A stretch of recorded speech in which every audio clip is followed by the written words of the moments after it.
L'actualité patrimoniale selon le GIRA. Appel de fonds et immobilier. Lorsque l'on procède à une acquisition immobilière, il est important de maîtriser les flux de trésorerie qui vont s'opérer tout au long de la vie du projet. Que vous soyez dans l'immobilier neuf ou ancien, vous aurez à comprendre et à bien appréhender la notion d'appel de fonds. On parle d'appel de fonds car il désigne l'action qu'un tiers a de vous demander des sommes d'argent afin de réaliser une tâche ou de payer des frais pour votre compte. Un appel de fonds dans le cadre de l'immobilier peut concerner des avances de frais de charges de copropriété, des travaux effectués dans le cadre de VFA, comme par exemple pour un investissement Pinel. Dans le cadre de syndic de copropriété, les appels de fonds sont des avances de fonds demandées à chaque copropriétaire pour faire face aux charges à venir décidées en assemblée générale de copropriété. Le paiement s'effectue à minima tous les trimestres, sur la base d'un montant calculé par rapport aux charges courantes de la copropriété des années précédentes, en y intégrant les besoins futurs.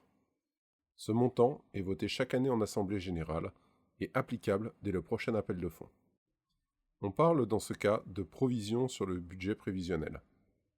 On y retrouve principalement les entretiens des parties communes et la maintenance des différents équipements de la copropriété. Un mécanisme de régularisation annuelle est appliqué en fin d'année pour équilibrer les comptes de la copropriété. Mais dans la vie d'une copro, il y a toujours des dépenses supplémentaires ponctuelles non prévues.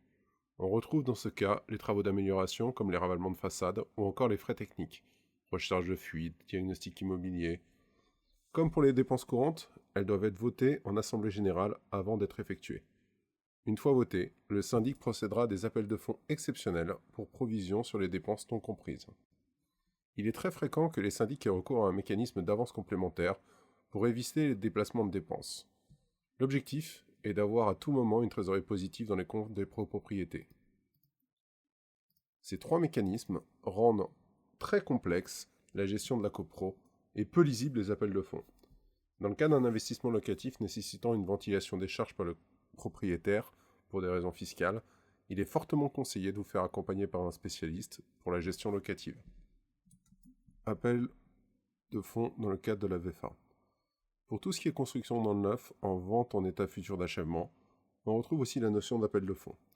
Ces appels de fonds servent à couvrir les dépenses effectuées par le promoteur dans le cadre de la construction des biens immobiliers. Ils doivent respecter un échéancier prévu dans le contrat de réservation signé par les acquéreurs et le promoteur, l'obtention de la GFA et la réalisation effective des travaux. Vous trouverez l'échéancier des appels de fonds dans le contrat de réservation signé lors de l'investissement immobilier. Le premier appel de fonds sera toujours réalisé par le notaire lors de la concrétisation de la vente. Le notaire procédera à une demande de déblocage des fonds auprès de la banque en cas de financement par crédit ou en réclamera les fonds à l'acquéreur en cas d'apport personnel ou d'une acquisition sans financement. Le montant dépendra des travaux déjà réalisés par le promoteur. Par la suite, les appels de fonds seront directement envoyés à l'acquéreur, qui aura pour charge de soit régler les sommes par ses propres deniers, soit d'envoyer les courriers de déblocage de fonds à la banque prêteuse pour qu'elle effectue le paiement.